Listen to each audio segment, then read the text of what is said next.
It's my pleasure to welcome you to this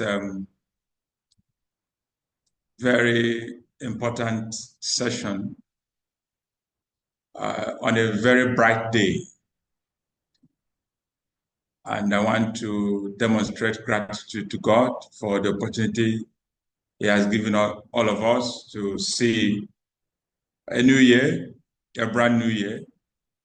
In spite of challenges around the world, we do know that those who remain confident that their case is positively different and they work hard to take full advantage of the opportunities around them. One way or the other, they will find a way to scale the hurdles and accomplish results that sometimes will even amaze even the people accomplishing those results, not to talk about people who are observing them. So this session is meant to empower you to do much more than the people around you think you can do, and to also help you to realize your full potential as an individual operating in the 21st century.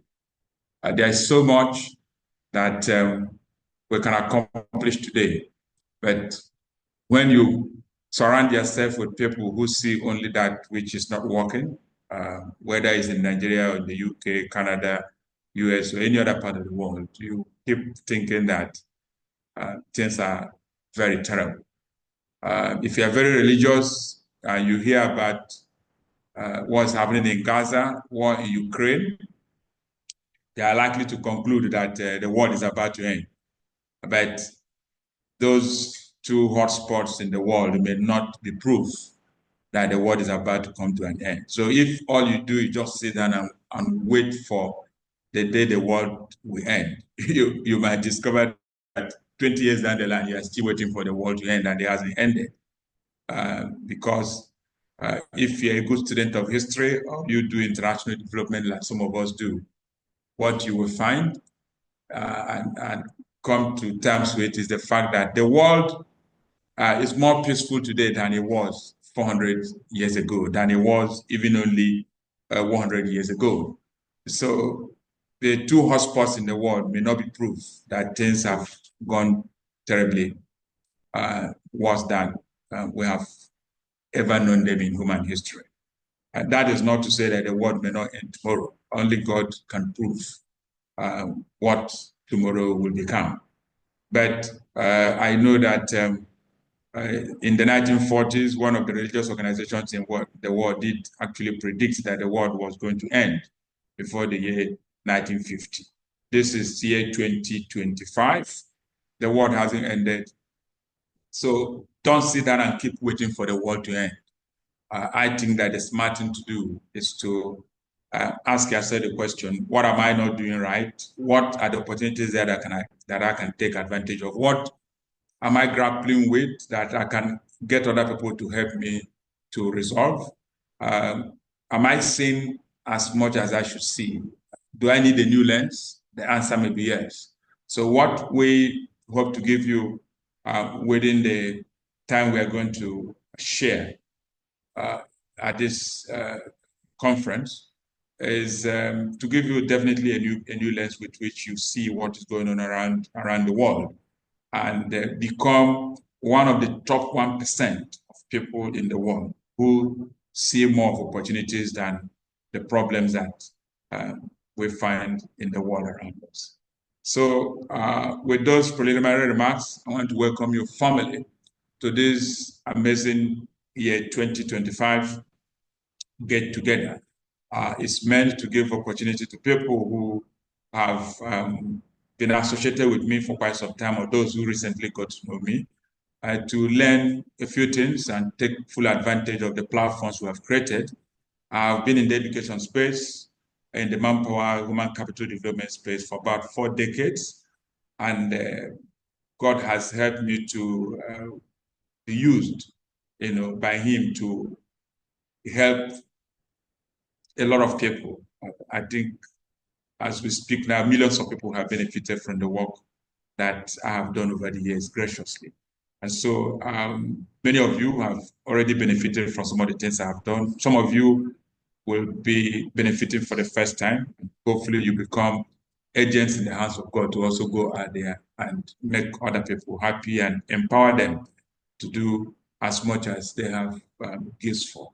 So my aspiration using this platform is to ensure that you don't finish from this conference and go back to the way you used to look at things. You must definitely wear a new lens and see opportunities everywhere. I am Dr. Peter Goudreau, in case you are meeting me for the first time. Graciously, I'm an educationist.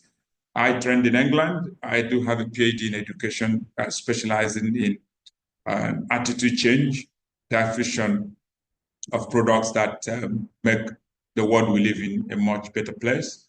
And of course, one of the very special areas that I have done research in over the years is career management. And that has empowered so many people across the world, whether it's in the UK, US, Canada, or in Nigeria. So many people have testimonies to give regarding how encounters they have had with me have empowered them to break new grounds. And we want to see more people breaking new grounds, millions of people. Some of you are teachers, and so when you empower one teacher, it's not just one teacher or one family you have empowered. You have empowered probably thousands of people. Because teachers, when they stand in the classroom, they're affecting generations, sometimes even yet unborn, with what they're discussing in their classrooms. Some of you already know that we run a teachers community, which, as we speak, has over 750,000 members, and they come from over 100 countries. And the children we look after on a day-to-day basis are more than 25 million. And that's the job God has enabled me to provoke, which so many people have keyed into. So I am very delighted to see you join us at this hour. And I'm hoping that by the time we finish, you too will go and allow God to use you to also empower millions of people. That way, we'll create a better world, we'll resolve conflicts, we'll promote a more prosperous and peaceful world. And all of us will have reason to smile and thank God for the gifts He has given us. So the world is not as terrible as it looks, and we are going to demonstrate that in the course of our interactions at this hour. One of the things we hope to do is to give you about 10 minutes to operate in small groups of 6, and to discuss a case which you will now come back to plenary to tell us what the agreements are. So you have 10 minutes to interact in small groups of 6.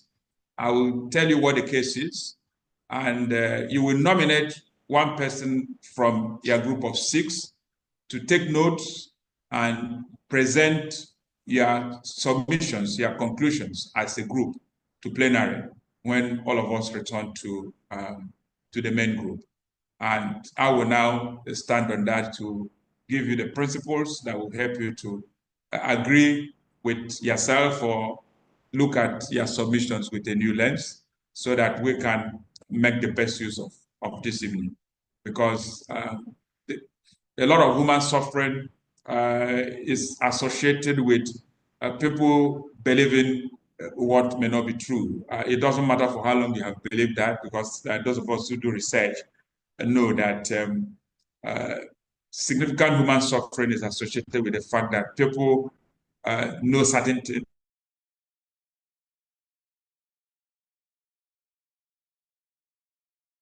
Know something for certain doesn't prove it as reality.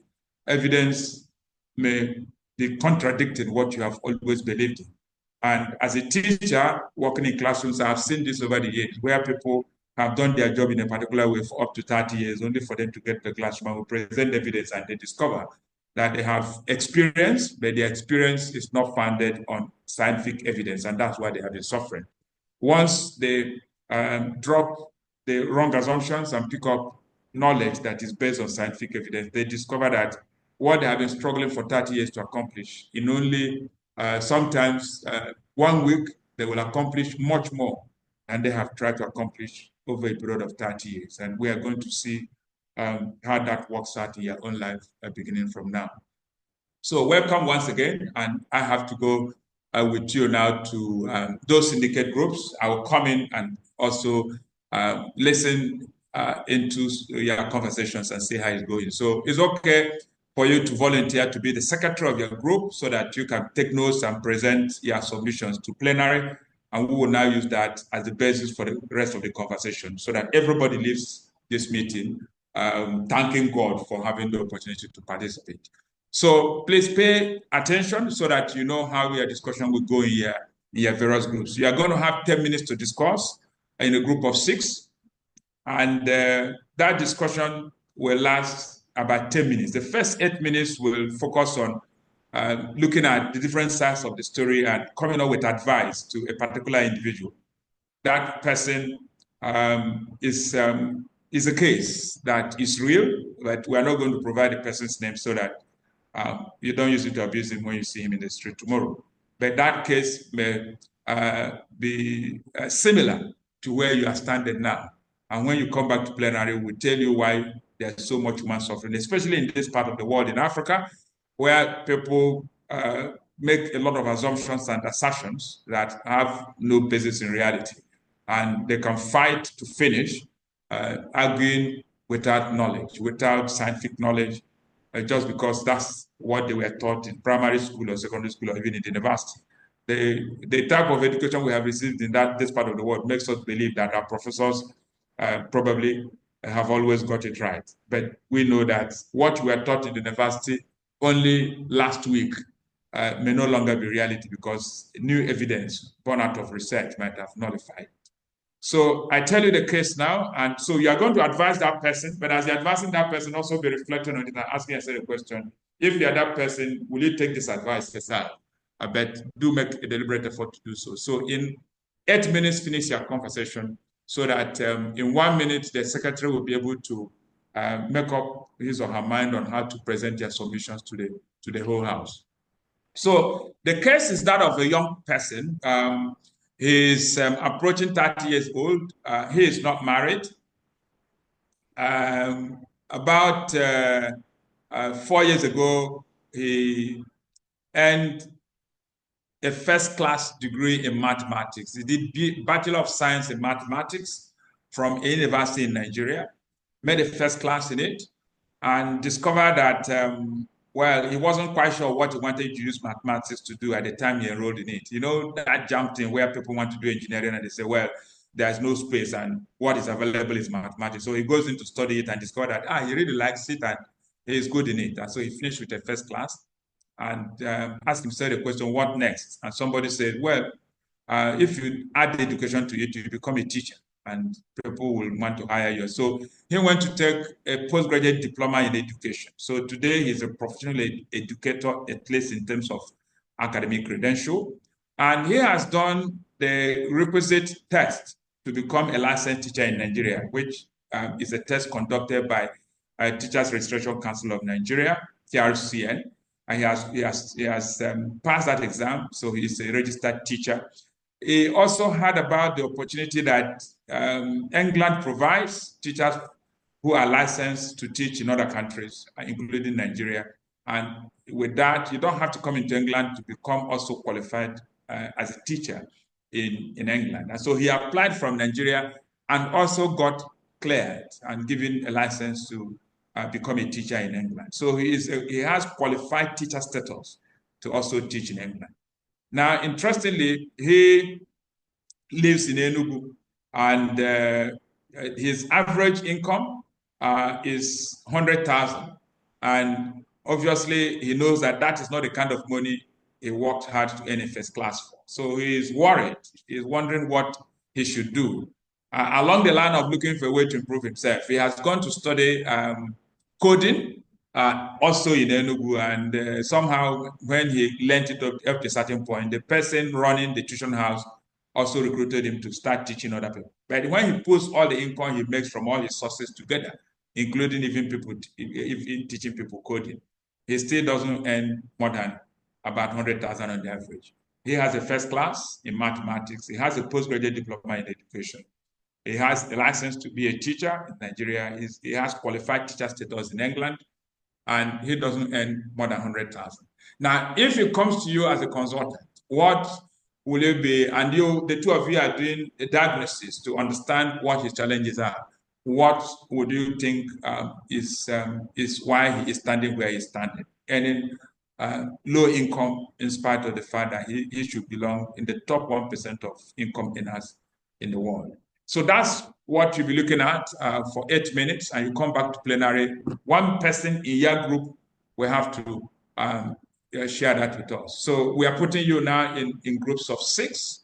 And once you see the notice on the main screen for you to join a syndicate group, just click the button and join that syndicate group. And once you get in there, start the conversation. I won't be the person to determine who will be a secretary. So somebody should play the role of a secretary, another person plays the role of a chairman, provost, whatever. Just make sure you, at the end of the day, agree on who should make your submission. Somebody can do that as a volunteer. So that way you save time. You don't have more than 8 minutes to have that conversation. It's technology we are using. So it's going to put you on a timer.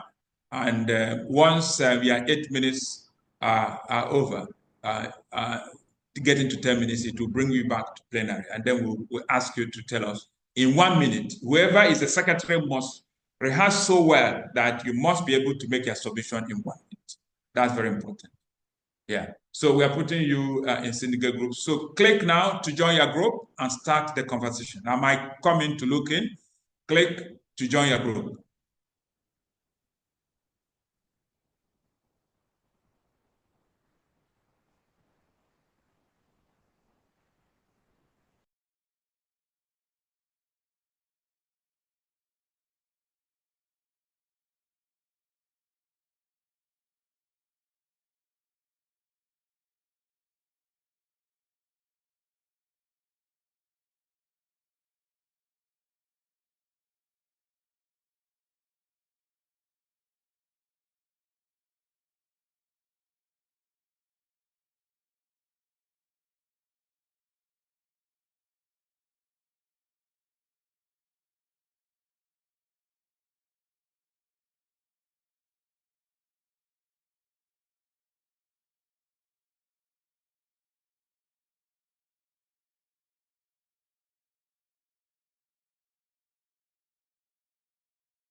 Okay, in probably 1 minute, everybody will be back to plenary, hoping that they don't click the wrong button, since most people don't seem to be used to these kinds of interactions. If they are logged out completely, that's we can't take responsibility for that.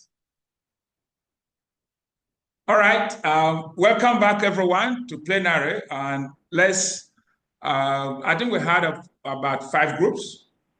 Yeah, so we may not take it in a chronological order. So can we hear from group 3? Your secretary should speak to us. 1 minute is the time available to you to make your presentation. Group 3. Raise up your hand if you are the person speaking for your group so that we can give you permission to unmute and speak. Use the reaction button. If you can see the word react, if you click on it, you see the button to raise up your hand. Just click on that button. Then we know you are the person speaking for your group. You have to get used to your modern technology. You want to, move forward, and you are refusing to learn how to use the reaction buttons.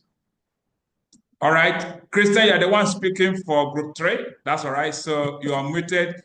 1 minute, no story. Thank you. Good evening, everyone. Yeah, from the conclusion of our discussion, we identify the things the guy needs to do. One of them is that he's afraid to take risks. He needs to. He's so comfortable with his comfort zone, and a member suggested that the guy needs to move from Enugu to Lagos or Port Harcourt, where he will find better job with a fantastic remuneration. They also suggested that he can find other opportunities around him and take good advantage of them. Lastly, second to the last, he can also consider remote tutoring. Tutoring or teaching online, which pays well. I learned it's about $10 per hour. He could be doing maybe 4 hours, 8 hours a day. That pays. He will choose his time actually. Then lastly, a member did suggested, Glory Kukubainen, this suggested that this posited that there is a school in Vancouver, Canada, that is interested in a mathematics teacher. He actually applied, but he didn't scale through, maybe because of his certificate, that the guy would be a good candidate for such. So we advised him to reach out to you, make the information of the school available to you. Thank you very much. All right. Thank you, Group 3. Brilliant submissions. One of the suggestions you have for him is that he should move from Enugu to where it's happening. It's happening in Abuja. It's happening in Port Harcourt. It's happening in Lagos. That's where people are anymore. Enugu is a civil service city. All right. We go to Group 1.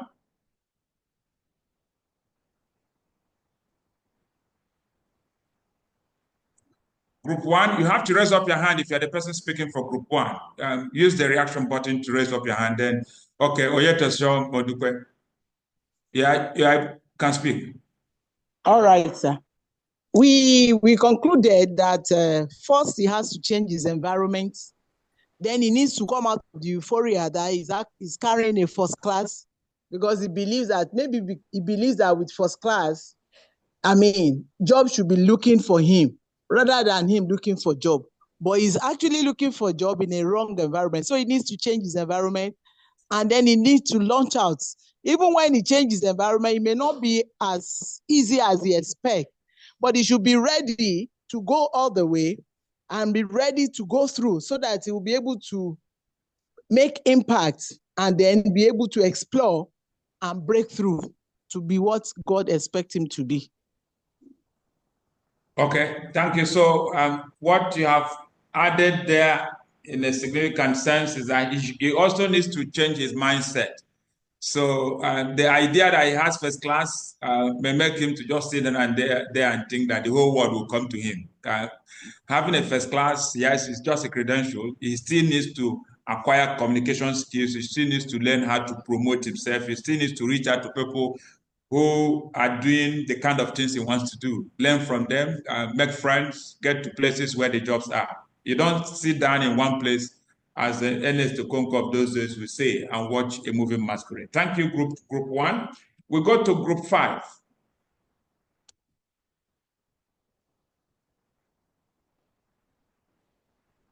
Group 5, you need to raise up your hand if you're the person speaking for the group.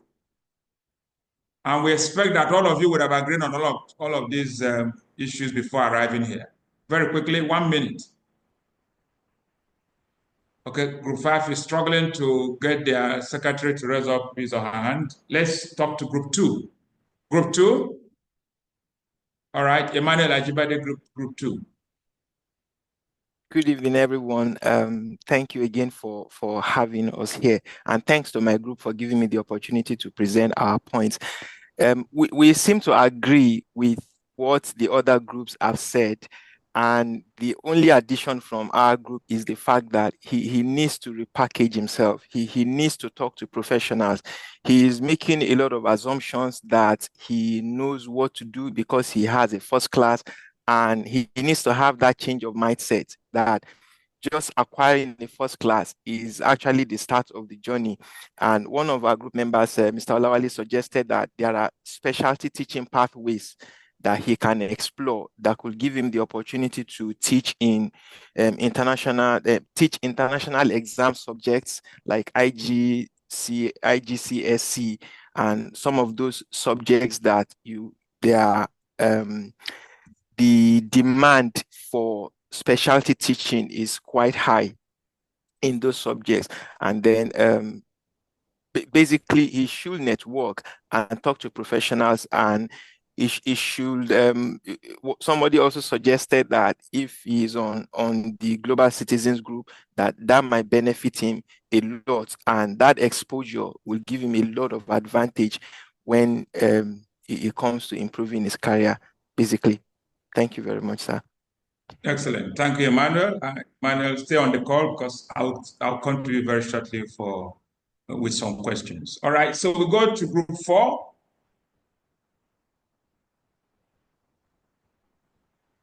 Olushola, yes. Okay. That's Group 5, sir. Yeah, Group 5. Good evening, okay, sir. Group 5, okay. I think our suggestion as a group is for him to acquire training to be able to enable him to get job in the market force, and probably, do a part-time teaching job, locally within, if he cannot move outside Enugu. And another person suggested that he should do a professional course, with duration of 2 or 3 months that can get him to get a good job. That's all we have. All right, thank you very much. So is there a group that hasn't spoken? Has Group 4 spoken? It doesn't look so. Group 4? Any person in Group 4, even if you didn't meet as a group, anybody there can speak on behalf of the group.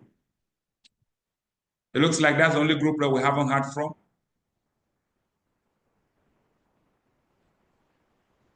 Okay, that's all right. Group 4, maybe it's technology that they are struggling with. Okay, that's noted. And I hope as we're advising Mr. X in Enugu, we are also advising ourselves, because one of the key messages we want to get out this evening is for you people to know the fact that the average person in the world desires gain, but minimum of 9 out of every 10 people in the world are avoiding risk.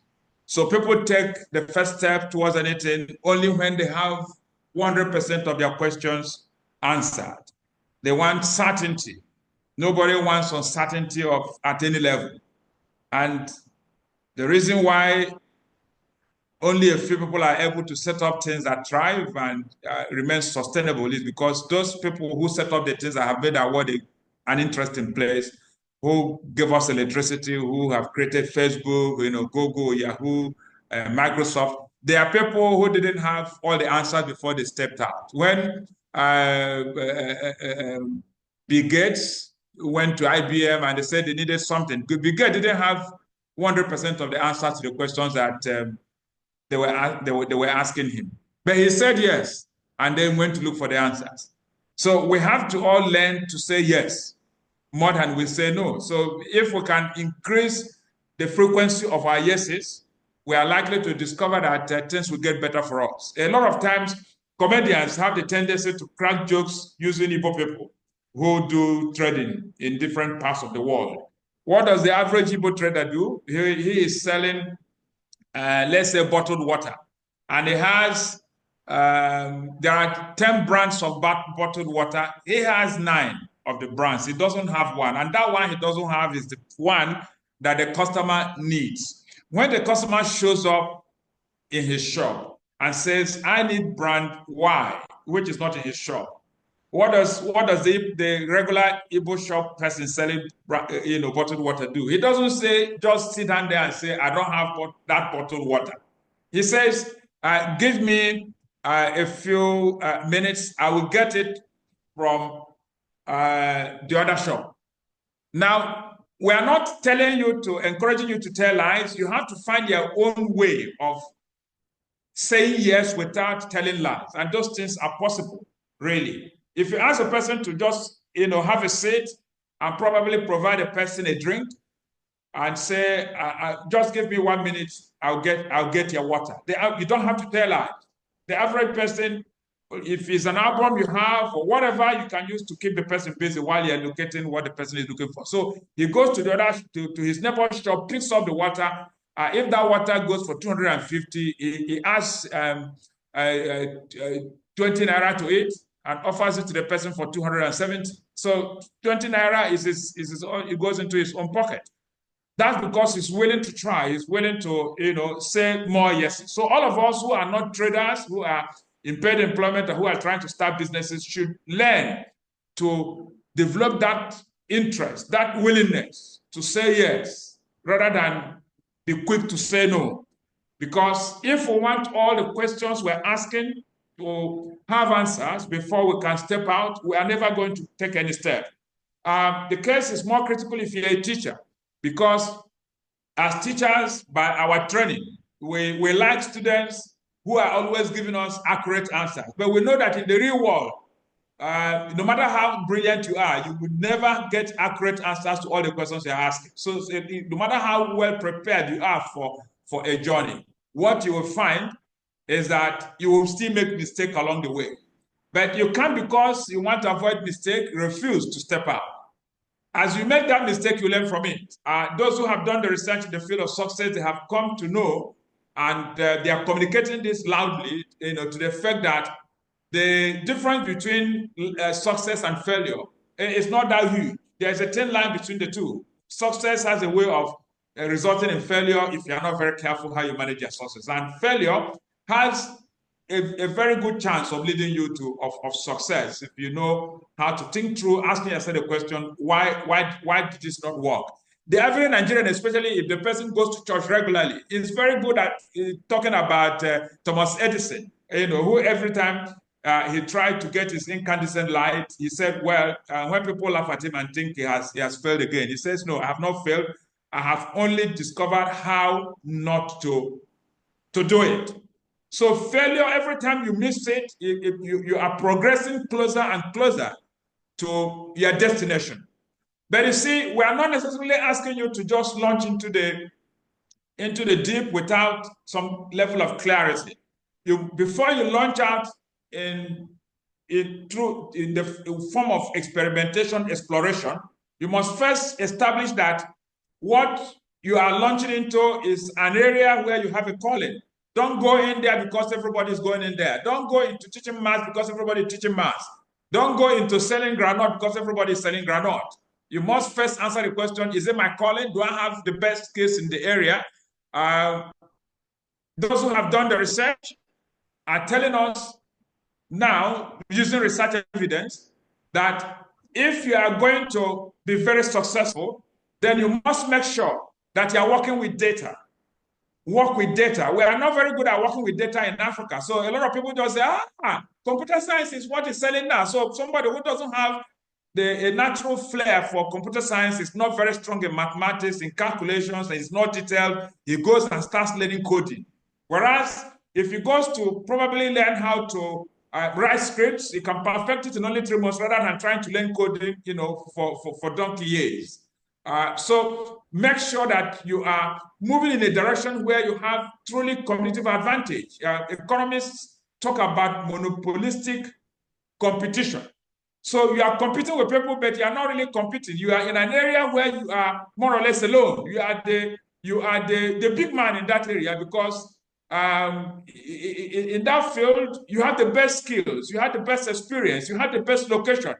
So when people are looking for what is available in your space, you are the only person that can provide it. Okay, so it may be teaching mathematics. So 10 people have first class in mathematics, but you see, you can differentiate yourself. You will be teaching your own mathematics to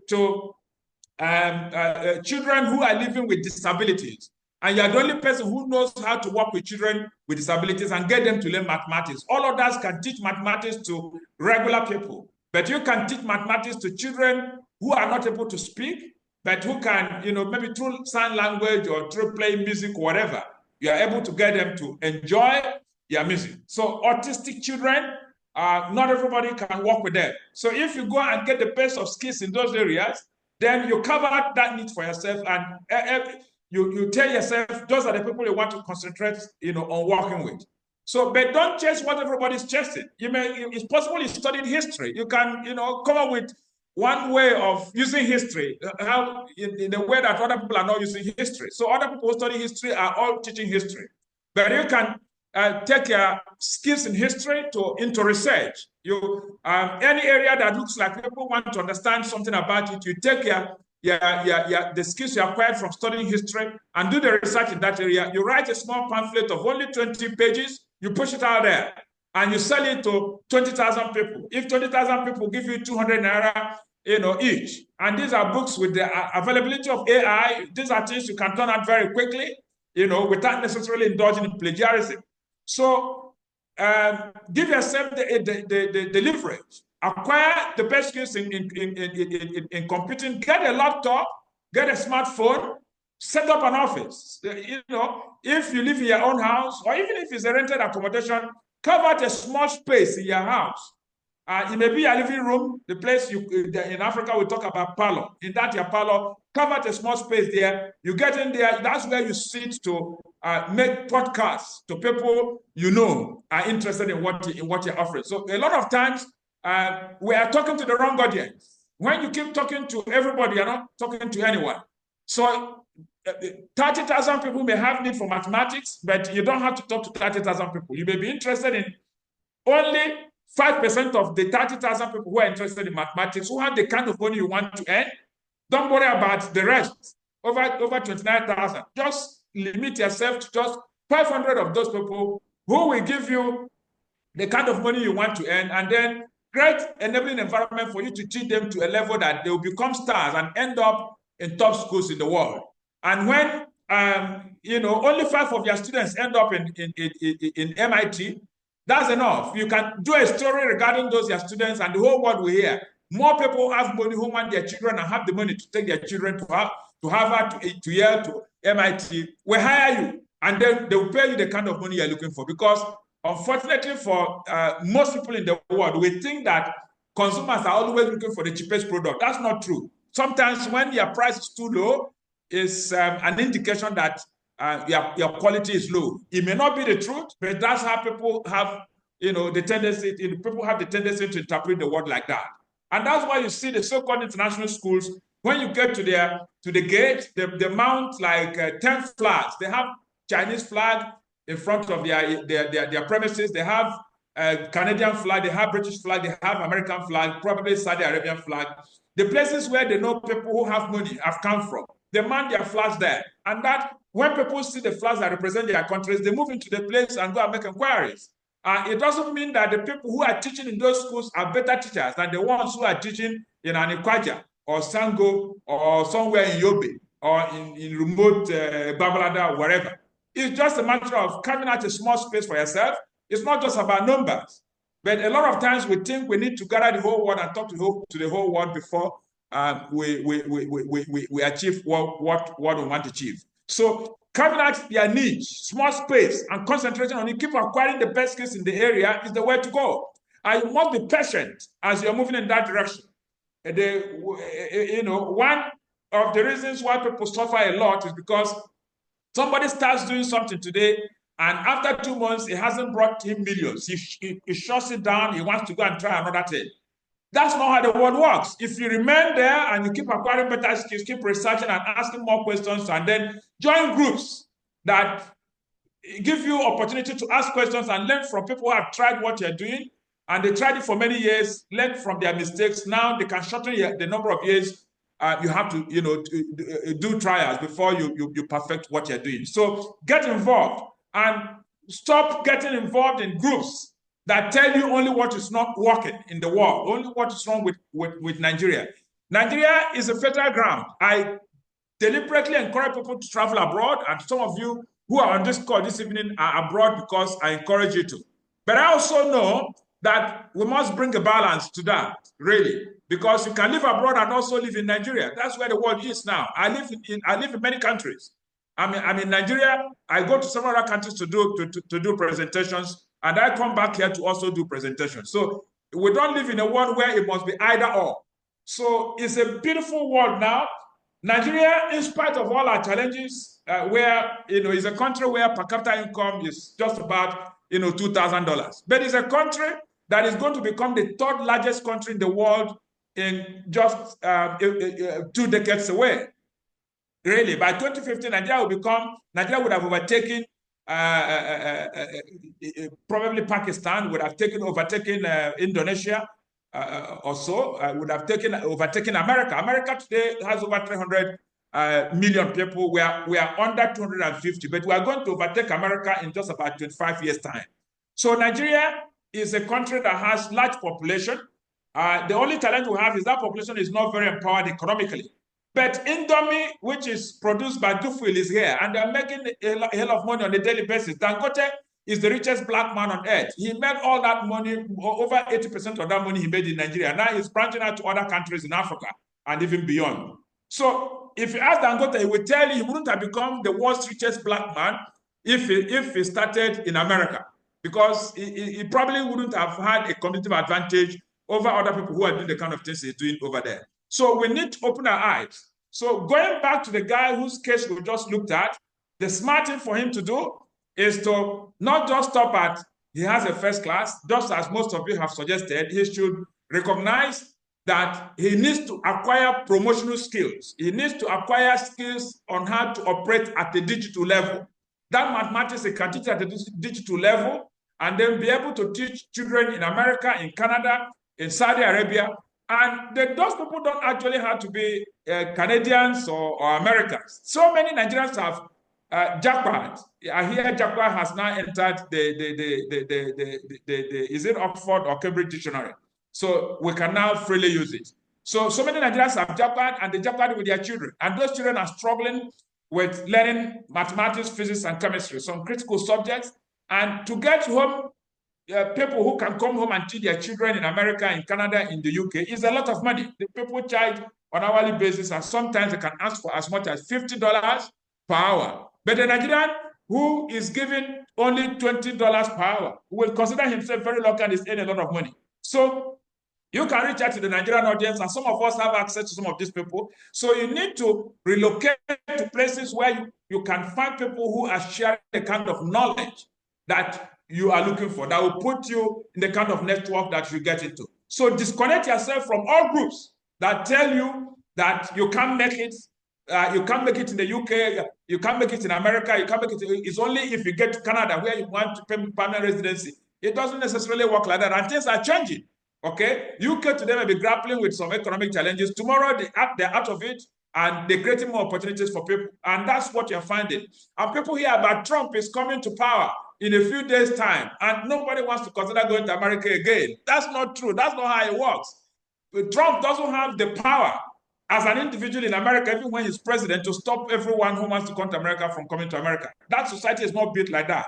They run on the basis of law. So he can't get there and say nobody comes into America. And he has said, interestingly, with his own mouth, that he's going to be more generous to smart people than the presidents who have gone, before him. What Trump intends to do is that all the smart people who are finishing from American universities and who come from other countries, he wants to give them automatic green card as they graduate from the universities. So in the average American university, GPA is done over 4. If you finish, for example, at the level of 3.8, I'm moving on. Trump is interested in the relevant agencies of government giving you automatic right to stay permanently in the US and do whatever you want to do. United Arab Emirates recently introduced a similar opportunity. I think in the last 1 month, anybody who is that smart, they want you to come. If you have money to come and do business, they'll give you longer periods to spend in their country and do your business. And if you're a truly smart person, especially those in STEM, United Arab Emirates, they want you to come. Saudi Arabia is looking for the best brains in STEM. Opportunities are all over the place. But if you limit yourself by way of sitting down and all you discuss every day is Tinubu's tax reform, Tinubu's policy that has removed, what do you call it now, oil subsidy, the one that has made Naira to hit the roof in terms of exchange rate and things like that. If you keep hearing what is wrong, you are never going to be able to sit down and think about how you're going to ride on the waves.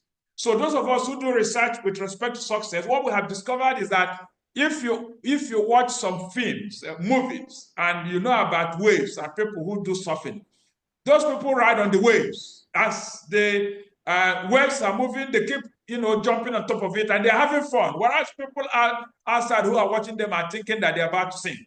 So all you need to do is, yes, the storms are coming, but don't cry because the storms are coming. Ask yourself the question, what do I do? And the reason why those people who do the surfing, who ride on the waves, are able to do what they are doing and come out alive and they are celebrated, sometimes they win awards, is because they first go and train. They don't just dabble into it. But unfortunately for us in this part of the world, people are unwilling to invest time in training. You ask them, spend some time to learn how to, for example, promote yourself. So some people have acquired skills in engineering or in medicine, and they have a medical doctor, so you want the best hospital to employ you, but you don't know how to respond to questions when you go for interviews. And but there are disciplines where you can acquire these kinds of skills. So what you need to do is to relocate, move yourself into groups where you can interact with people who are thinking like you, who share positive ideas about what the world is presenting today, rather than showing us only what is not working. But before I make further remarks, I would like to come to you, Emmanuel. Emmanuel, you have joined us from the UK. Emmanuel, if you are there, can you unmute and we have a little interaction that can benefit the rest of the group? Yeah, Emmanuel, you live in the UK now. I know you work. You're a Nigerian, but currently you live in the UK and you work within the judiciary in the UK. Your wife is a physician. Can you give us a fair idea? Because some of the people on this call are interested in migrating to the UK. What has it been like for you since you left Nigeria a few years back to get into the UK? Was it the right decision? Have there been challenges? Do you have any regrets? Are there plans on how to make better use of the opportunity you have in your hands? Thank you very much, Dr. Buduru, and good evening again, everyone. Very privileged to speak on this platform anytime. I think I will approach the question from the point of before we left the UK, and it all has to do with preparation. It all has to do with you taking stock of what you are coming here to do. And I recall very well, before I made that jump, I had a lot of questions in my mind. And I think, interestingly, it was when I was praying about how to navigate that period in our lives that Dr. Guduro's face flashed. We hadn't seen for about 4 years before this period. This was in 2020. And I said, oh, let me get in touch with him, because I didn't want to make a blind jump. So I chatted him up and he gave me a very interesting appointment time, and I think we met around 4 a.m. in the morning. So I had to make that sacrifice, because it was a lot of sacrifice on his part too, because it was a new, yes, I had been coming in and out of the UK on conferences and holiday before then, but this was going to be like a permanent move, at least so to speak, at the time. So I needed that information, I needed that guidance, and I think looking back, it was one of the best decisions I made, in terms of, not necessarily in terms of moving over here, but in terms of the quality of advice, the quality of guidance I got. I as Dr. Guduro said, I work in the judiciary, and since the last close to 5 years now that we've been here, I've seen quite a number of Nigerian cases coming to courts. Like, you have people coming for child arrangements, you have people coming for domestic abuse issues. And I think when I looked at the content of their cases, it all comes down to that lack of preparation, that lack of clarity and guidance when you are switching from a system like Nigeria, that it's not because it doesn't work, but it is just because of the mindset people have, that they used to relate to a country like Nigeria. So when you're switching from that system and you are switching to a system like this, that quote and unquote works very well in terms of the law, in terms of accountability, in terms of expectation. In Nigeria, I could talk to a colleague and say, oh, please, I need to get to Ujuelegba. I need to pick up something. My boss might not know. Nobody else might know. It might just be that colleague. No one will notice that I had left work to go to Ujuelegba and come back. And then I will still get paid at the end of the month. But those things don't work in this kind of system. Every second of your work is accounted for. And when people come into this kind of system, they needed to have that expectation. They needed to have that at the back of their mind. So it's one of the best decisions of my life. And I don't think the moving was what made it the best decision, because frankly speaking, for some people, it was the worst decision they took. Not because the environment was wrong, it was just because they had a different mentality coming into this kind of environment. And when they got in here, a lot of things changed. Some of them have families, they have children, and then they probably didn't talk about that transition very well, or even seek professional help. Well, maybe, yeah, a lot of us will pray about it, but personally speaking, I have come to realize that praying about something and finding light in terms of the wisdom on how you navigate that water, they go hand in hand. So it's not just something that I jump. I mean, personally, like I told Dr. Gudro, I didn't want to leave because I had a lot of unfinished business, and I was wondering, how do I manage both concerns when I'm here and then I can't oversee those unfinished business back in Nigeria? And a simple guidance really helped. It helped a lot, and it's one of the foundations on which I'm standing coming into this country.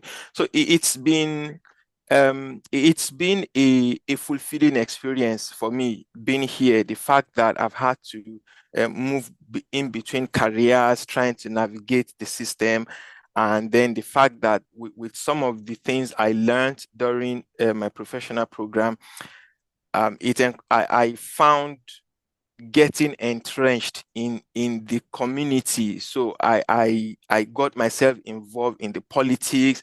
I'm a member of the Conservative Party, and I take active participation in party politics. And then you tend to see a different idea of those things, how they run that system, what they do to get things going, how they argue and fight, but yet they are very objective about it. There might be things they do in the background that we may not know, but on the face of it, you could see that there is that inspiration for you to want to aspire to even be a politician. So for me, the encouragement I will give for those trying to make the run for transiting abroad is take a stock of where you are.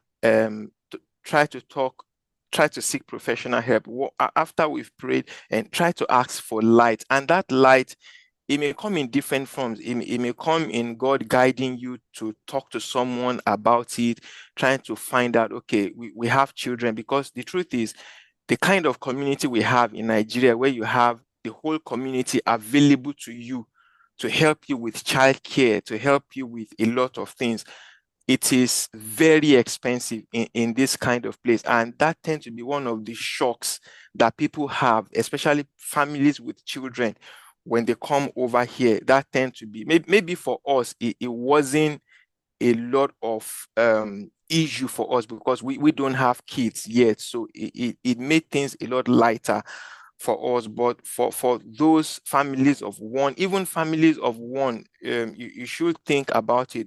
Your child, is it a child that you can leave alone at home, or is it a child that someone has to be around the house with? So you need to talk those things through, and who is the principal partner, who is going to be at home, what role each person is going to be playing. Because like I said, working in the courts, I noticed that it is that lack of talking about those things that tend to get people into problem. Because in a situation where the wife is the principal partner, and then the husband becomes the carer for the children at home, but then as men, he wants to work, he wants to earn, he wants to feel that he's providing for his family.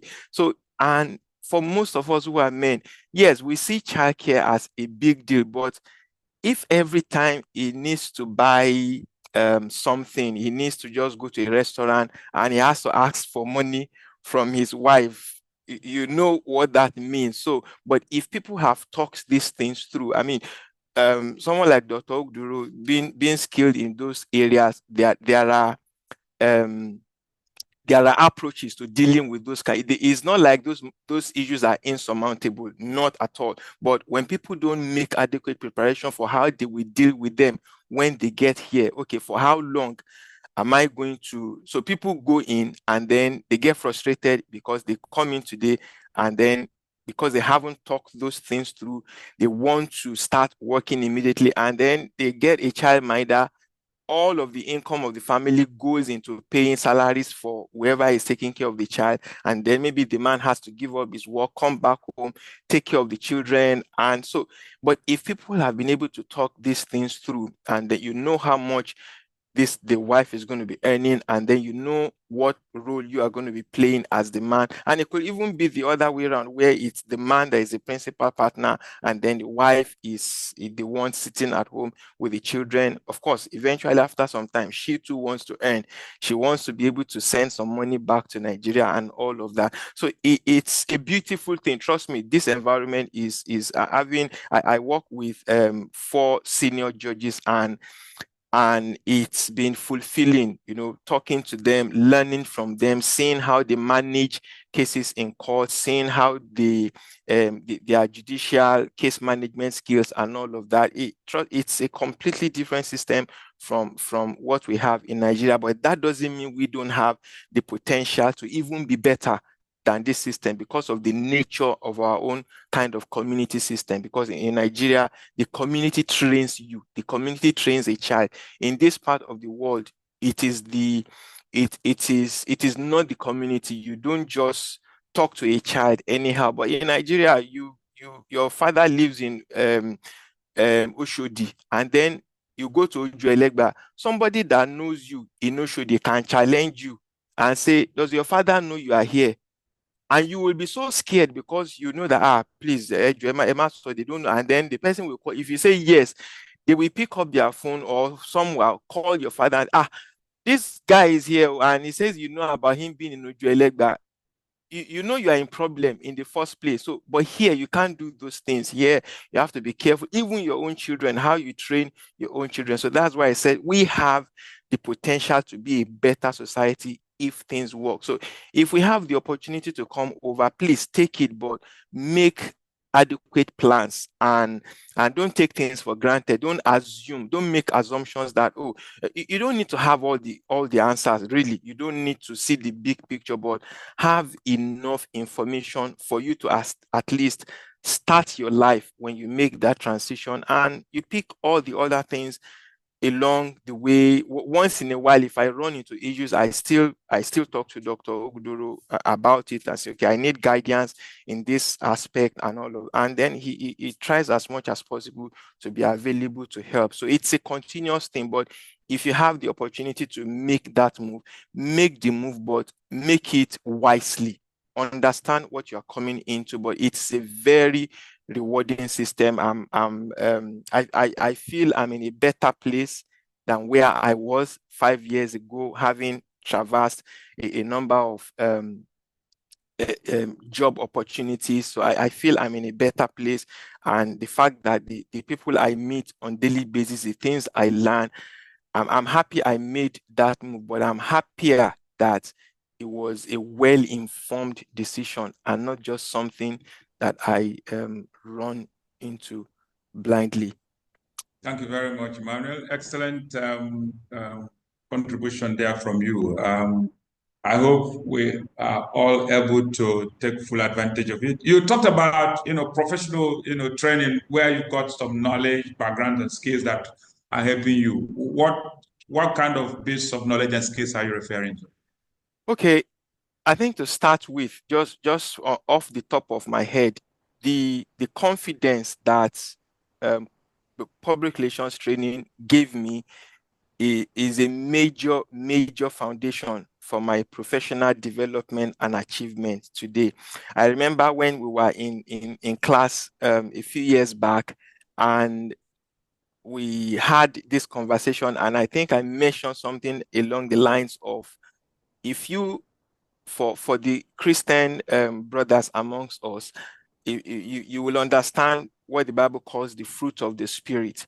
And then I mentioned the fact that when you look at the fruit of the Spirit and you go through a professional program like public relations, who you become at the end of the, or on the other side of the training, you could almost practically say there is an instilling of those fruits of the Spirit in you. But a caveat, I think it's more about the delivery of the program than the program itself. It's about the way the program was delivered. It's not just the regular classroom teaching, it's not just the regular university teaching.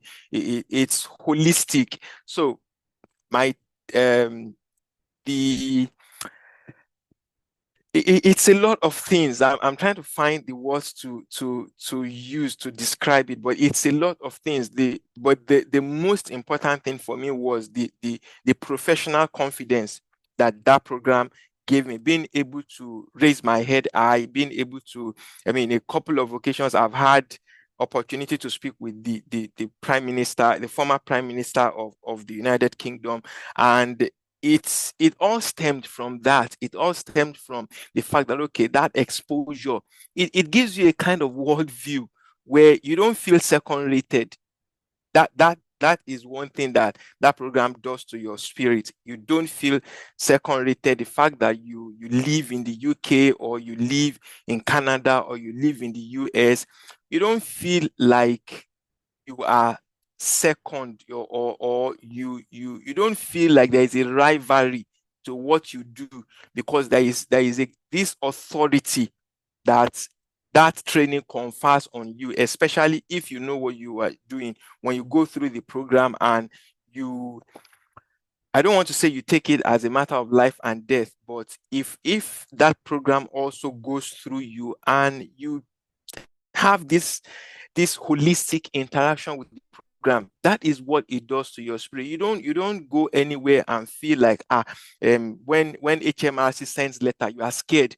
You're scared that you don't know if you've violated a tax law. You have objective, informed conversations with the system. I mentioned earlier that I'm an active member, a paying member of the Conservative Party, and I attend meetings. It was in one of those meetings that I had the privilege of meeting with the prime minister, and I was on a number of campaigns with him as well, at least on 2 occasions. Yeah, of course, but unfortunately, we lost for obvious reasons. We lost the last election for obvious reasons. But when I think back, I think that if Dr. Guduru will permit me some 5 minutes, when I was working in Nigeria, let me just give you an idea of what that program did to me.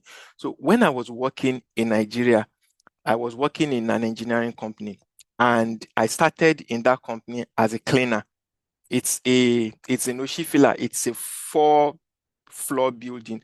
So I will wash that 4th floor every Friday.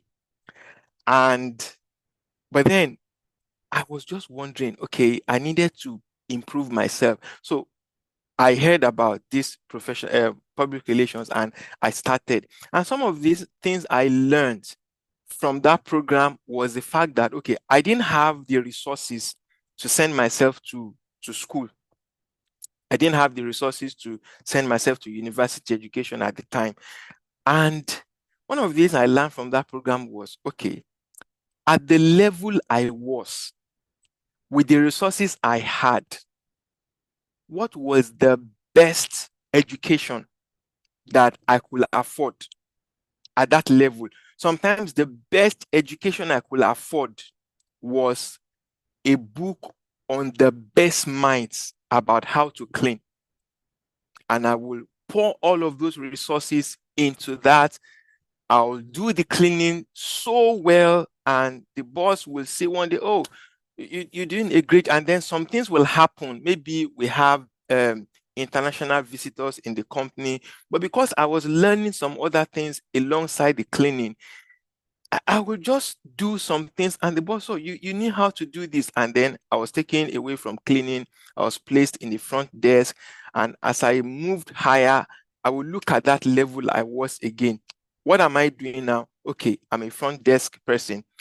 What is the best education that my resources at the time will afford me? And when I say the best education, quote and unquote, what will make me a master in that thing at that point in time? And if it's a book, if it's a course, if it's something, I will take that resources. It could be just 50,000 naira. I'll purchase that best education at the time. And then from there, I moved on. I became an admin person in the office, and the same process until I became the HR manager in the same building, in the same office. And then I became the operations manager. And at some point, the whole company was in my hands. I'll get salaries for everybody, even including the people I met when I just started with the company. And then I'll get salaries from the company, pay everybody up until I left in 2020. As I speak with, I'm using my laptop to attend this event. All of the documents of that company, my boss practically told me, take everything with you, because if I need anything, I will call you and I will get it from you. And then I looked at who I was in the company when I started and how I left. So that is the point I was trying to make about what that program did to me in so many ways that I can't even mention. So, but then it all depends on how the possibilities, the belief, the self-belief that you have about what you want to take out of it, and of course your faith in God as well. Because when I was doing those things, I was also ensuring that my relationship with God didn't suffer. And so combining all of those things together, when the time came for me to make this move, of course I had my fears of, okay, this is a totally new system. How, in fact, one of the challenges I had was, of course, I've seen a couple of British movies, and then how will I ever hear what these people were saying? How will I ever be able to speak back to them, let alone working for circuit judges and high court judges, that even their own level of communication is far higher than the average person? And then I just realized that I could do it. That if once I decided I was going to make that move, I knew I had to invest. So some of my notes, I brought them to the UK, some of my public relations notes, and I will consult with them from time to time in whatever it is I'm I'm doing. So it's a lot of wonderful experience for me. All right, thank you, Emmanuel. We have to bring in Elijah at this point in time. Thank you, Emmanuel, for sharing your experiences. I hope we have all picked up a lot of wonderful ideas from there. We are coasting home gradually, but if you are going to be successful and move on to what you want, you have to know that delayed gratification, which everybody seems to be familiar with, but how many people are willing to do it? How many people, Nigerians do volunteering? Any work we do and we are not paid for it, we think it's waste of time. But most of the people who have really made a world of difference in their families and have contributed to moving society forward and improving the quality of life available to them too, are also people who have done a lot of things for free. And I tell you, when you try to serve people for free, some of them will think you don't know the worth of your services. They want to take advantage of you. They want to rip you off and things like that. Don't worry, you are gathering experience. And it's not everybody too that will cheat you. As we are doing certain things for free, working for schools, working for hospitals, working for even government departments, you are giving yourself leverage. You are getting to know people. You are exposing yourself to wider communities, more professionals who will give you leverage when the time comes. It's an interesting thing, but let me hear from somebody who has gone through this process. So Elijah, you talk to us in only 2 minutes because we struggle with electricity and internet access in Nigeria. We want to be sure that things don't log us off when we are not ready for it. So Elijah, can you unmute and tell us when it comes to delayed grad? I know you joined this call also from the UK, but you have your family somewhere in Africa, but in a very uncommon and unusual environment. Can you tell us a little bit about it? When it comes to volunteering, is this something you would recommend that people do? Have you had the experience yourself? How did you get to where you are? Share with us in only 2 minutes. Right. I'll try to stick to this 2 minutes. Can you hear me? Yes, we can hear you. Right. It's a privilege to be able to share briefly. Yes, I'm sure you can hear me. Yeah, I'll keep going. Yes, we can hear you. All right. So it's a privilege to be able to just speak briefly about volunteering. I thank Dr. Gudoro for this opportunity to just be able to share it. I just want to say very quickly that I work for what is called the world's largest hospital ship. The world's largest hospital ship, and what it does is it goes to different countries across the world to give hope and healing, free medical treatment to people. It's called Mercy Ships. Okay. I have been with this organization for 15 years now. 15 years. And what led me to this? I just wanted to be able to give back. Well, it wasn't as if I had so much. I didn't have much. In fact, I came from an average family where, we weren't poor, we weren't rich. I couldn't even afford a university education, which was what led me in the first place to Dr. Ogudoro's public relations training. And that program was a life-transforming program for me, I must say. Just like Emmanuel was saying earlier, that laid a foundation for some of the benefits that I enjoy today. So what am I going to say about volunteering? It is very, very uncommon for people to say, oh, I'm going to work for free, because of the realities. Of course, we know the realities of our environment. We have to, eat, we have to pay our rent, our bills, pay children's school fees. But I'll tell you that if we try as much as possible every now and again to do something for nothing, something for free somewhere, it has a way of coming back to us in a very productive, and it comes with blessings, let me put it that way. So I was torn between two decisions, between going for MSc, public relations, after my training, and volunteering. So I prayed. As a Christian, I believe in asking for God's direction for the steps that I want to take.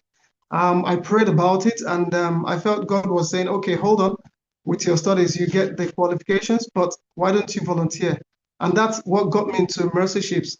I can say a whole lot about it, and please feel free to reach out to Dr. Budoro if you want me to say some more later on. But I can tell you that it's been a very rewarding experience for me.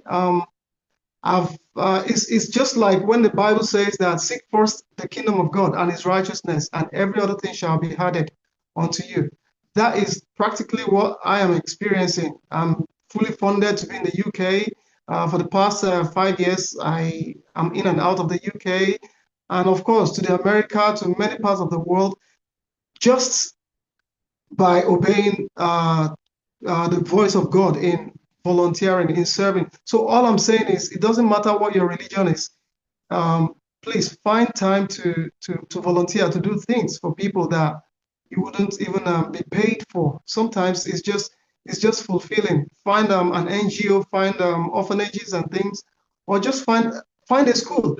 Interestingly, one of the things I was thinking about for the scenario, the guy we discussed earlier in this meeting, was that if only that young man could volunteer in some of the best schools for free and tell them, I want to work for free. Who knows what fortunes might come his way. So it's very rewarding. I joined the organization 15 years ago. I was a single person. I'm married. I have 2 kids, and yeah, I have no regrets. And yeah, I'm moving forward towards gaining some more qualification. That's what brings me to the UK often.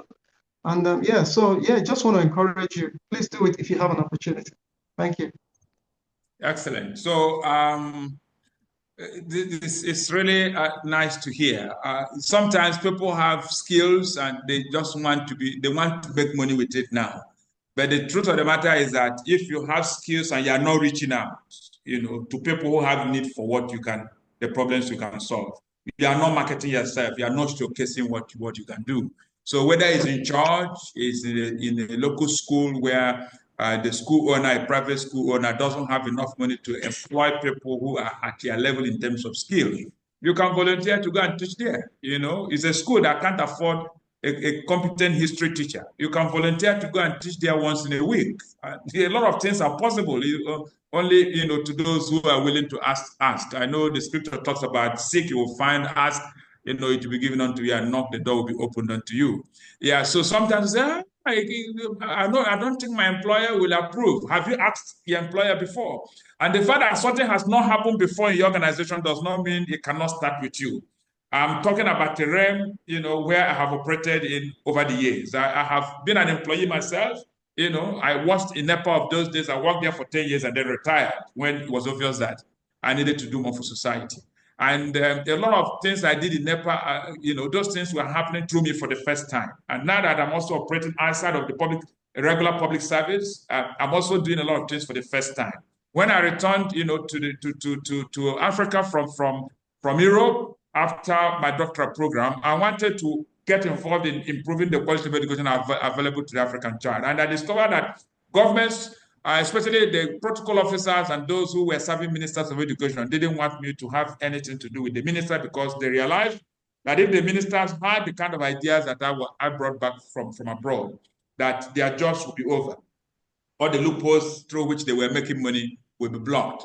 And so they didn't give me the space. So I didn't quit. I had to do something unusual. So I set up a Facebook group. Today, that Facebook group has over 750,000 million people, serving over 25 million children across the world and from over 100 countries where we have our teachers. And that's something that is very unique and very uncommon and very strange in some quarters. So when you mention it, in some places, we don't even know American has been able to set up such a large group of teachers. No British person has. But Nigeria has been able to do it, and African.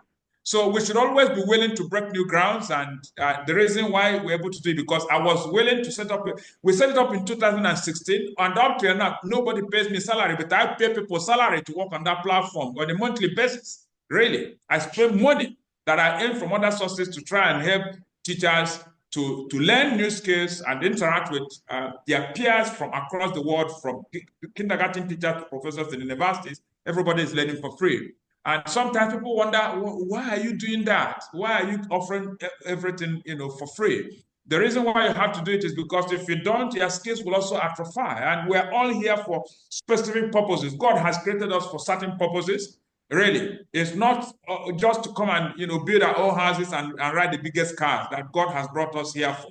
So if God has blessed you with skills in any area, don't hide your skills. Don't wait until you are paid for those skills. Go and offer your skills for free. With time, people will start feeling guilty, for using your skills for free, and they want to start offering you money for that which you're doing for them. So this is something that is very critical. But before we wrap up, I would like to place emphasis. If you have a notepad, write, selling time and selling knowledge. Most people are trying to sell time because that's how we are taught in university. So you go to school, they will tell you, if you study engineering, you will work for Dangote, you will work for Shell. If you study geology, Shell will offer you a job, Texaco will offer you a job. If you finish from Faculty of Education, they will tell you about the big schools that you can work for, or Ministry of Education that can hire you. Okay, so you finish, and all you are doing is to just work Monday to Friday, and then repeat that the following week, and over a period of 30 days, you earn your salary. But we live in a world now where the people who are making the best money, the largest amount of money, are people who are actually selling knowledge. They are not just selling time. In other words, the money you earn in a month, somebody can just sit down in a period of 2 months. He studies, he goes all over the internet and does his research. When he finishes that research, he does 2 months without earning a dime. When he starts selling his product, he's no longer selling time. He's now selling knowledge. And that knowledge is selling. He can ask each person giving him money through that material he has produced to give him 2,000 naira. And if he has 30,000 people giving him 2,000 naira, multiplied to 30,000 by 2,000, and you see how much money the person would have made just by sitting down, earning no money for a period of 2 months to do his research. But you need the discipline, to first learn and become a better, professional, whatever it is that you offer. Get the best skills in those areas and don't be too afraid. One of the reasons why people suffer is because of this fear. We want gain, but we are unwilling to step out and try to break new ground. Elijah, you stepped out, you moved in a direction that you were not absolutely sure how it was going to end. But something told you, well, this is Mercy ships, the largest ship moving around the world, offering services for free. And it was going to bring you joy that you are part of a system originating from America that moves into different countries to go and provide health services to people who can't afford to pay for those services. And you were happy to be an instrument in the hands of God to reach out to those people and see how it has ended up today. So you are in the UK learning more.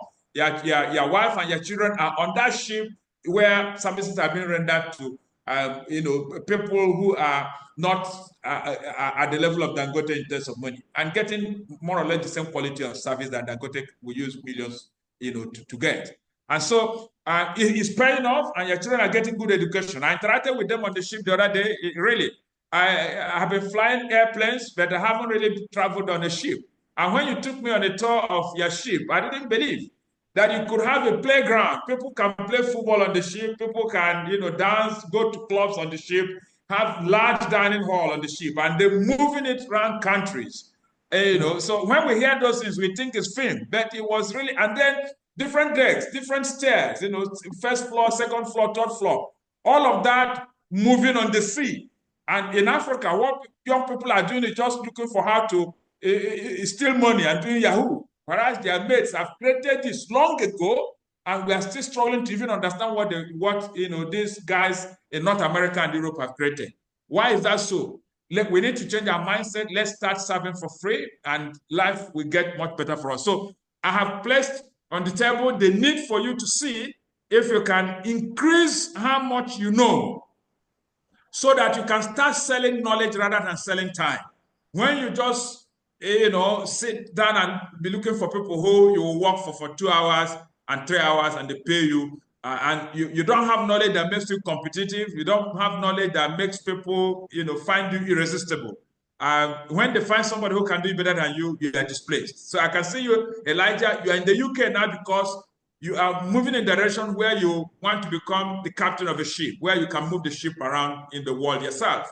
So even though you have worked there for some time, you are still, on the journey, trying to prove yourself and acquire superior skills so that you become indispensable. So wherever we find ourselves, we must learn to make ourselves indispensable. I have worked with a lot of young people over the years. I have been in the education space for up to 40 years. And what I find is that when people need jobs, they are more interested in the money you pay them at the end of the month rather than solving the problems that have made you to bring them on board. Really. And so everybody's targeting when the month ends. And as the month is ending, they are just looking forward to getting the money.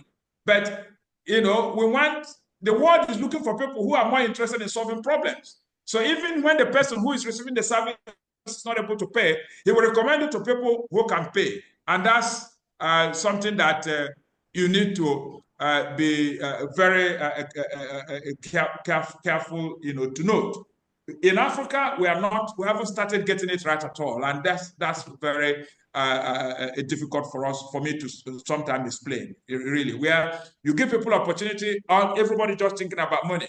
You organize events, everybody's thinking about the food that we're going to eat and share at the end of the day.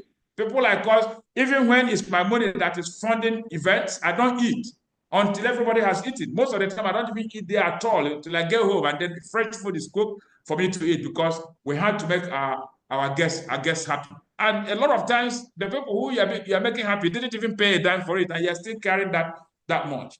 But those are the people who will also become evangelists, advocates, who will go out there and tell the world about what you're doing. So take note of that. And some of you who have spoken on this platform have talked about what publications have done for you. A lot of times, the reason why people suffer is because they have skills, but they don't know how to market those skills. And we encourage them, come and receive training. And I'm happy to help as many people as possible. Even if you don't have all the money it takes to go through the professional training, approach me. We have a class running now, which is likely to be the last. After this one, we shorthand the program completely because I have also projects I'm going abroad to do. So get involved. If you are a global citizen or you're a teacher, yes, the program costs some significant amount of money. But speak to me and let me know what your challenges are. Trust me, whatever your circumstances are, I'll be happy to help you. And if you have children, don't let your children go through repeat this cycle you're going through, where you finish your university education and 20 years down the line, it hasn't made a significant difference. So we are in a position now to help your children to travel abroad, go to UK, go to US, go to Canada, especially US, where they can get education almost for free.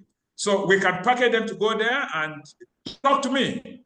We have a program that has already taken off, and they are starting online. And also, some of them are going to meet some Americans who we are bringing into the country in March to experience how the world works. That's in terms of these young people who are in secondary schools now joining us on March 5. And then in August of this year, all of those ones who are going to finish secondary school now, provided they are truly smart, offering the sciences, physics, chemistry, mathematics, biology, and of course, doing well in English language, you'll be able to help you to get all the knowledge you need to be able to write international exams, and we'll prepare you for your essays, for your interviews, and show you how to do applications, and you secure admissions, you go abroad. Your parents don't have to be very rich for this to happen to you.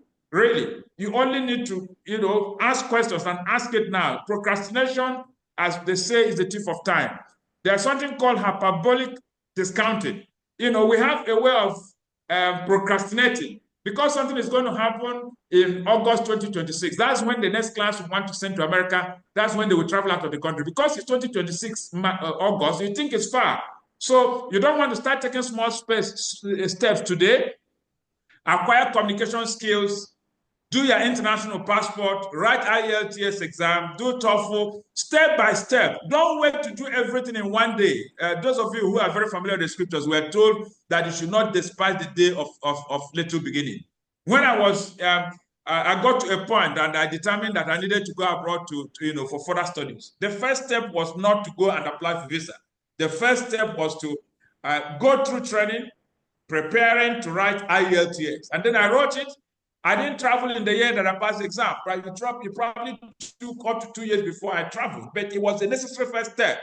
So if you keep waiting until the day you are supposed to travel, then you go and start writing the exam, start doing your passport, you are never going to take any step. So make that effort. And then we have what we call the fallacy of planning fallacy, where you want to plan to the last minute. You want everything, to be sorted out on paper. You want to know how all the money will come. One of the parents who approached me trying to understand how the child can go to America, via scholarship. The person was asking me after I answered all the questions. He now said, what about the flight ticket? How will the flight ticket, how will I handle the flight ticket? Why are you worrying about flight ticket? You haven't even written exam, you haven't secured admission.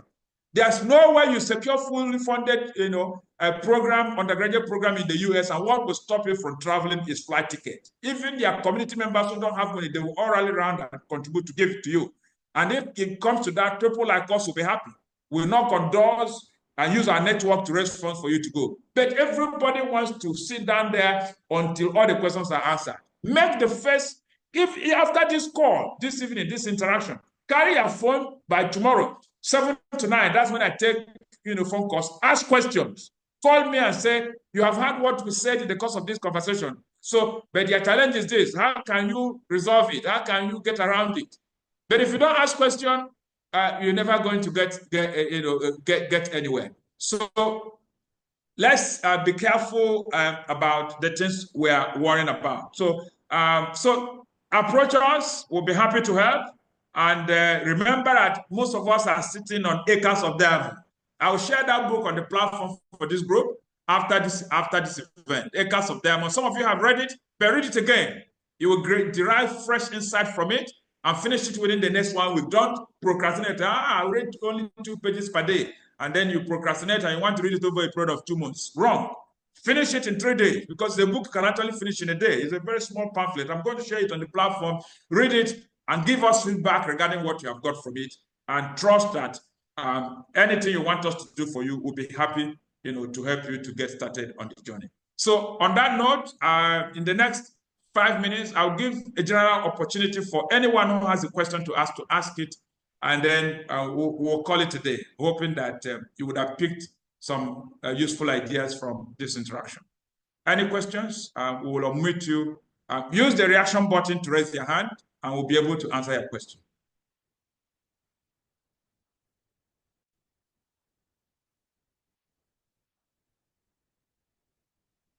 Okay, Maru J, yeah, we can hear you, Maru J.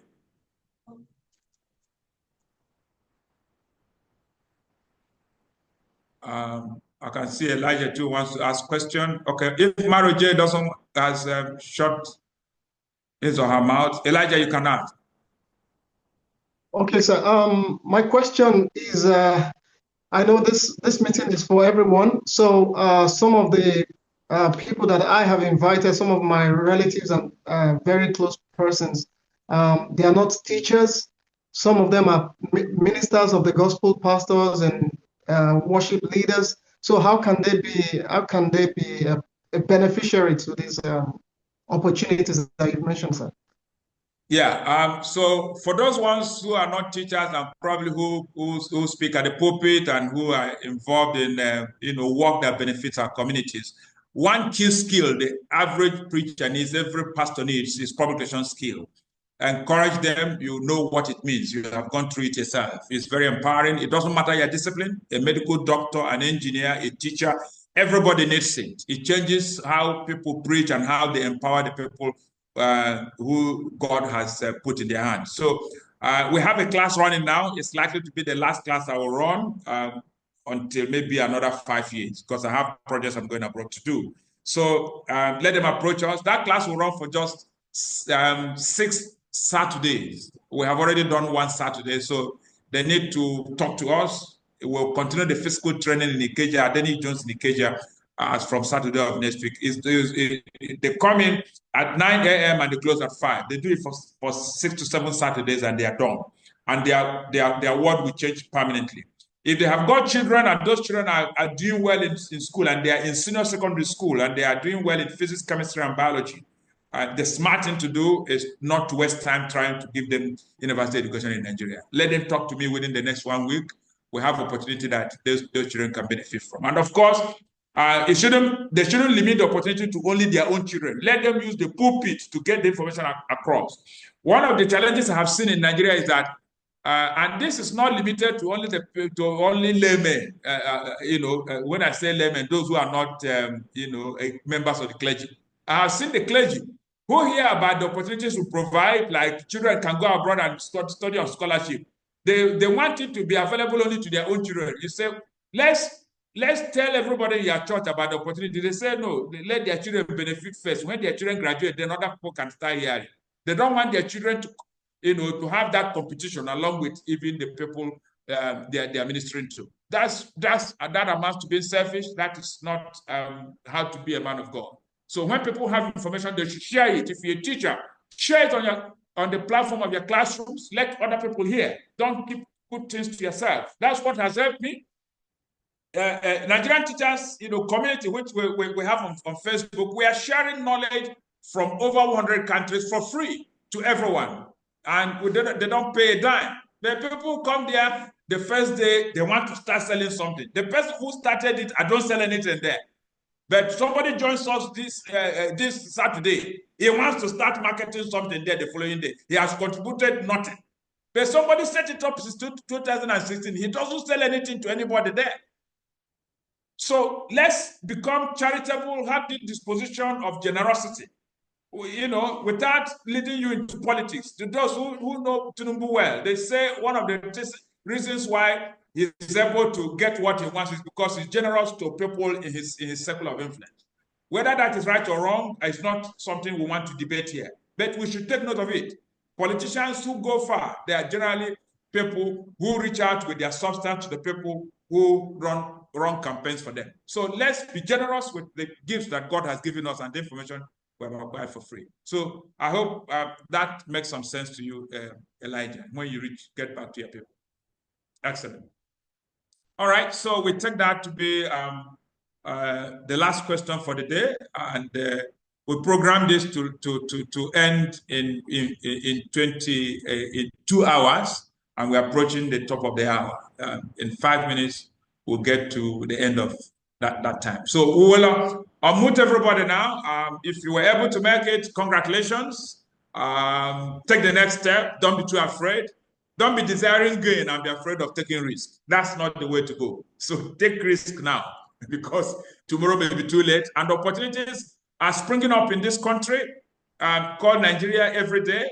You only need to get the right lens, and those who come for that public relations training, we share those opportunities with them in a controlled environment and show them how to move in those directions. For example, the average poor person in Nigeria complains there's no food, there's hunger, prices are rising every day.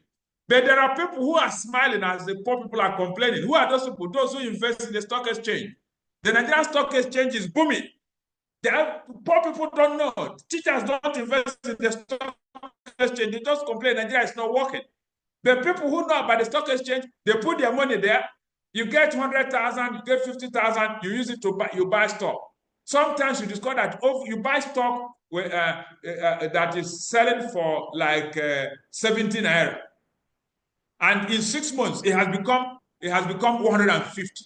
You can see you have made more than 100% gain. It doesn't apply like that to every stock you buy, but on the average, the people who are investing in the stock exchange, and a good number of them are people who are my confidants, and they tell me that is where everything is happening now. And those of you abroad too is something you need to consider. And Central Bank of Nigeria is also making it possible now for you to open an account in Nigeria and run it from abroad without you having to be afraid of violating any law. So they are giving you access to invest in Nigeria. Lands, eventually Lagos State is going to build a fourth mainland bridge. So somewhere in Ikorodu, it might take up to 7 years before they get there. But that's again something that takes us back to the hyperbolic, discounting. Because we are looking at that will happen in 7 years' time. We are not taking any step now. We don't want to buy the land now. But by the time we are getting very close to the time the road will be commissioned, you discover that the average person listening to me can't afford it. But if you go and buy now, you can afford it with the little salary you're earning. But that's not generally what the average poor person does. So let's emulate rich people and see if we can get to places before everybody discovers those places. Generally, poor people wake up only when everybody has woken up. And that's not what the rich man does. The rich man gets there before people wake up. And that's why they remain rich. So on that note, I thank you for finding time to join us. We hope that your family is blessed through this interaction we have had this evening. And if you feel like you would like to call, by all means, do call. We'll be happy to answer your question. The best time to reach me is in the evening. So that's when I take calls. But before we wrap it up and shut down, somebody is asking us about, I'm interested in moving to Germany, please, any lead. Yes, you can go to Germany. The best way to go to Germany is through the education route or through the business route, really. And we have somebody in our network who has, visa that enables him to set up business in Germany. So if you give me a call, I can connect you with him, and then he can explain to you how to set up business in Germany. But if it's education you want, if it's master's you want to do in Germany, all public universities in Germany offer tuition-free education. You only need to pay for your living expenses. So it's a great place to go. And it's not only Germany and Europe that offers that kind of advantage. Several other countries do. Education is also relatively cheap in France, and is also an advanced society. So you can go there and get very good quality education. And if it's America you want, ultimately, then you can migrate to that place.